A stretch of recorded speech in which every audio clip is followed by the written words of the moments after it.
السلام علیکم۔ آج منگل ہے، فروری کی 1 تاریخ۔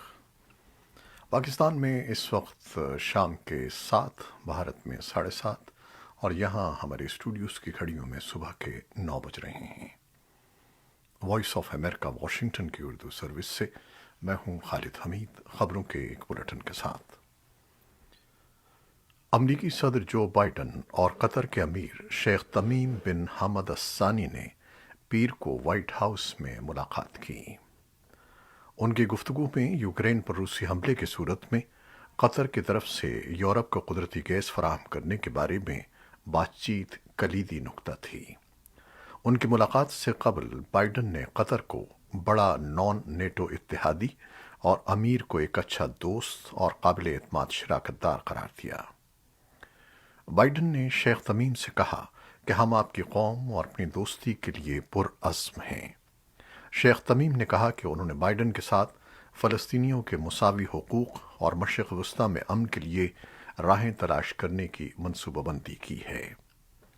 ملاقات کا وقت محض اتفاق نہیں ہے، کیونکہ امریکہ اور مغربی اتحادیوں کو خدشہ ہے کہ اگر وہ یوکرین پر حملے کے جواب میں روس پر سخت اقتصادی پابندیاں عائد کرتے ہیں تو روسی صدر ولادیمیر پوٹن مغربی یورپی ممالک کو توانائی کی سپلائی بند کر کے جوابی کارروائی کریں گے۔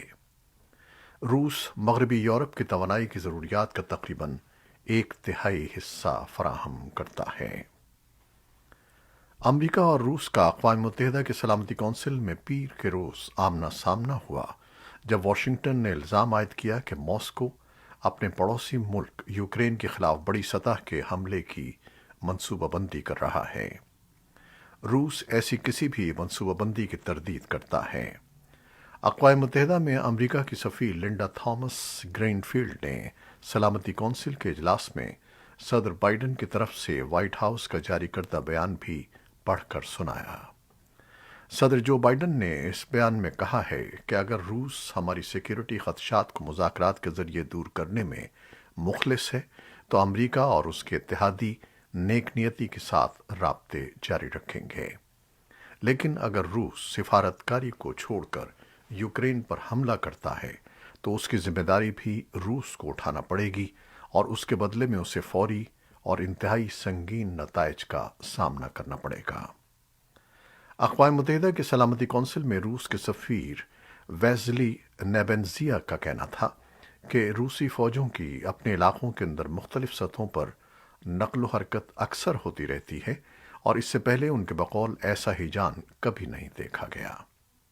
روس کے سفیر نے کہا کہ ان کے ملک کے عہدیداروں نے کسی بھی حملے کے منصوبوں کو واضح انداز میں مسترد کیا ہے، اور جو کوئی بھی اس کے برعکس دعوے کرتا ہے وہ گمراہ کر رہا ہے۔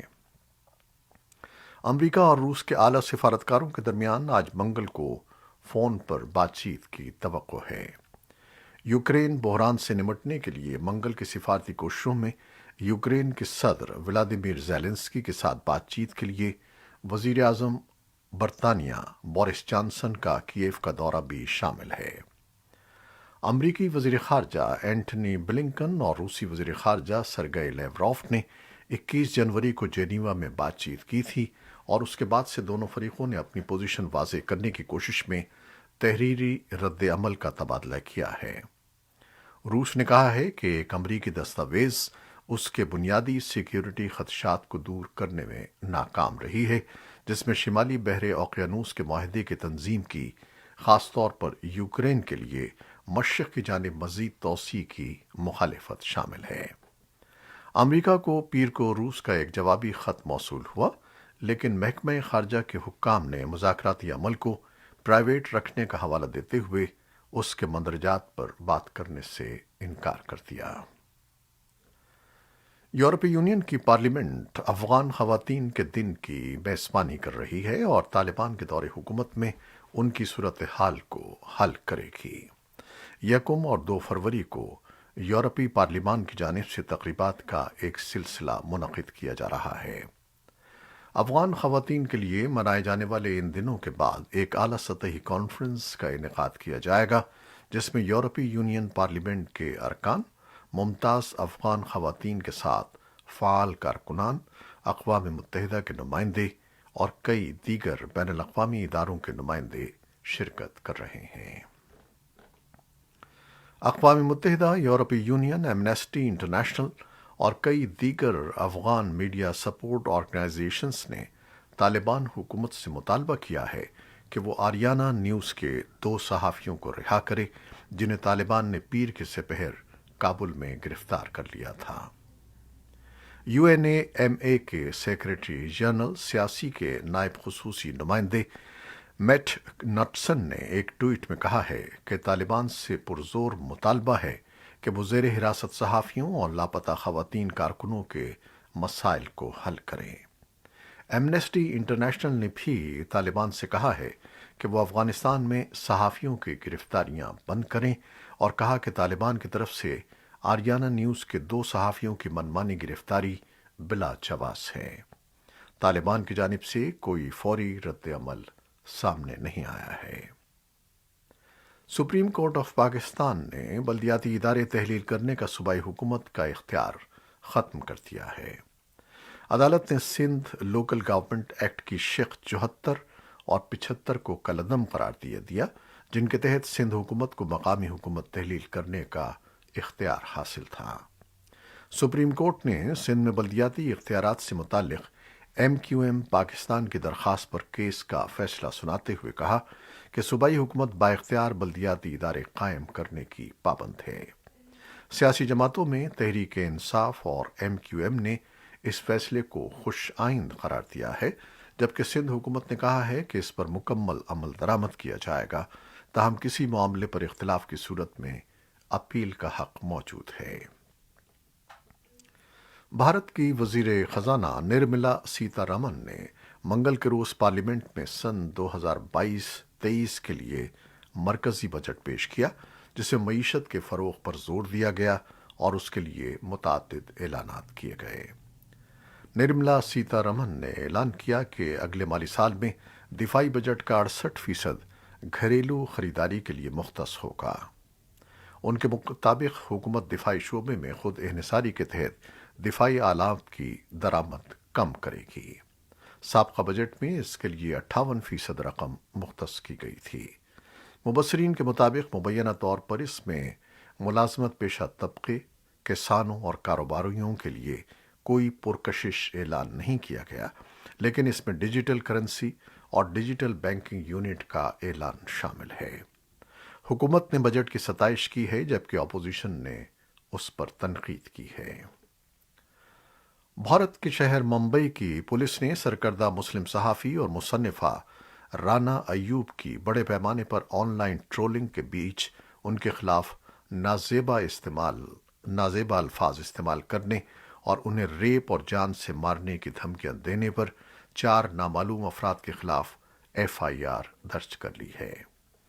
ممبئی پولیس کی سائبر سیل کی ایک عہدیدار ڈاکٹر رشمی کراندیکر نے کہا ہے کہ یہ صحیح ہے کہ رانا کو کئی نازیبا اور غلیظ تبصرے اور جان سے مارنے کی دھمکیاں ملی ہیں۔ انہوں نے کہا کہ ان کی شکایت پر قانون کی مختلف دفعات کے تحت مقدمہ درج کر لیا گیا ہے۔ میانمار کے بڑے شہروں کی سڑکیں آج منگل کو خالی رہیں کیونکہ عوام نے فوج کے آنگ سان سوچی کی سویلین حکومت کا تختہ الٹنے کا 1 سال مکمل ہونے پر خاموش ہڑتال کا اعلان کیا ہے۔ کارکنان ملک بھر کے رہائشیوں پر زور دے رہے ہیں کہ وہ بغاوت کے خلاف احتجاج میں اپنے گھر اور کاروبار کے دروازے بند رکھیں۔ جنتا رہنماؤں نے دھمکی دی ہے کہ وہ کاروبار ضبط کر لیں گے اور ہڑتال کے بارے میں معلومات شیئر کرنے والے کسی بھی فرد کو گرفتار کر لیں گے۔ میانمار کی معزول رہنما آنگ سان سوچی کے خلاف انتخابی دھاندلی کے مقدمے کی سماعت 14 فروری کو شروع ہونے والی ہے۔ سوچی کی منتخب حکومت کو گزشتہ سال فروری میں برطرف کر دیا گیا تھا۔ 76 سالہ سوچی کو پہلے ہی 6 سال قید کی سزا سنائی جا چکی ہے۔ بائیڈن انتظامیہ نے تقریباً تمام نان امیگرنٹ ویزوں کی فیسوں میں اضافے کی تجویز پیش کی ہے۔ امریکی حکام کا کہنا ہے کہ یہ اضافہ ویزے کی خدمات کو بہتر کرنے کے لیے ناگزیر ہے، جبکہ ناقدین فکر مند ہیں کہ اگر حکومت ویزوں کے اجرا میں لگنے والے وقت کو کم کرنے کے لیے اقدامات نہیں کرتی تو فیسوں میں اس اضافے کے نتیجے میں امریکہ آنے والے مسافروں اور طالب علموں کی تعداد میں کمی ہو جائے گی۔ فیڈرل رجسٹر نوٹس کے مطابق محکمہ خارجہ کو توقع ہے کہ نئی فیس ستمبر تک لاگو ہو جائے گی اور فیسوں کے اضافے کی تجویز پر وضاحت 28 فروری تک وصول کی جائے گی۔ ترکی کے صدر رجب طیب اردوان نے حکم جاری کیا ہے کہ ایسے میڈیا پروگراموں کے خلاف اقدامات اٹھائے جائیں جو ملک کی بنیادی اقدار کے خلاف سمجھے جاتے ہیں۔ ترک صدر اردوان نے ہفتے کے روز جاری کیے گئے ایک سرکاری گزٹ کے سرکولر میں کہا ہے کہ اس فیصلے کے تحت ترکی میں ٹی وی پروگراموں میں غیر ملکی مواد کے مضر اثرات سے بچایا جائے گا اور ترکی کی ثقافت کی حفاظت کی جائے گی۔ صحافیوں کے لیے کام کرنے والی عالمی تنظیم رپورٹرز وداؤٹ بارڈرز نے اپنے سن 2021 کے ورلڈ پریس فریڈم انڈیکس میں ترکی کی درجہ بندی 180 ممالک کی فہرست میں 153 نمبر پر کی ہے۔ ترکی کی صحافیوں کی یونین کے مطابق ملک میں اس وقت کم از کم 34 میڈیا ملازمین مختلف مقدموں میں جیلوں میں بند ہیں۔ کورونا وائرس سے متعلق خبریں۔ وفاقی وزیر اور national command and operation centre کے سربراہ اسد عمر نے ملک بھر میں موبائل ویکسینیشن کا اعلان کیا ہے۔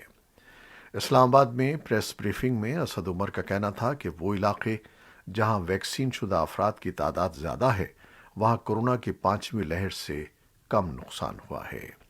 ان کا کہنا تھا کہ ویکسین مہم میں موبائل ویکسینیشن کا آغاز کیا جا رہا ہے جس کے ذریعے 55,000 سے زائد موبائل ٹیمیں گھر گھر ویکسین لگائیں گی۔ وفاقی وزیر نے بتایا کہ مہم کا آغاز 1 فروری سے کیا جا رہا ہے جبکہ یہ مہم 2 ہفتوں تک جاری رہے گی۔ حکومت کا اس مہم کے دوران 3.5 کروڑ افراد کو ویکسین لگانے کا ہدف مقرر کیا گیا ہے۔ پاکستان میں کورونا وائرس سے مزید 32 افراد جان سے ہاتھ دھو بیٹھے جو کہ 4 ماہ بعد یومیہ کیسز کی سب سے زیادہ تعداد ہے۔ 100 بچوں کے قاتل جاوید اقبال کی زندگی پر مبنی فلم کی ریلیز روکنے پر پاکستان شوبز انڈسٹری کی جانب سے غم و غصے کا اظہار کیا جا رہا ہے۔ فلم میں پولیس افسر کا کردار ادا کرنے والی عائشہ عمر نے اس پابندی کو فلم انڈسٹری کو پیچھے دھکیلنے کے مترادف قرار دیا ہے۔ Pakistani film Javed Iqbal the untold story of a serial killer 28 جنوری کو سنیما گھروں کی زینت بننے والی تھی لیکن حکومت پنجاب نے 26 جنوری کو فلم کی ریلیز روکنے کے احکامات جاری کر دیے۔ فلم کی ریلیز روکنے سے متعلق نوٹس میں کہا گیا ہے کہ فلم کے خلاف بعض شکایات موصول ہوئی تھیں جس کا جائزہ لینے کی ضرورت ہے۔ پنجاب حکومت کے اس فیصلے کے بعد فلم بنانے والوں نے عدالت کا رخ کیا ہے جہاں ان کی درخواست کو قابل سماعت قرار دے دیا گیا ہے اور اب اس فلم کی ریلیز کا فیصلہ عدالت کرے گی۔ یہ تھیں وہ خبریں جو فیس بک لائیو پر ہم نے آپ کے لیے پیش کی۔ ہماری ویب سائٹ، یوٹیوب اور پوڈ کاسٹ پر یہ بلیٹن پوسٹ کر دیا جاتا ہے۔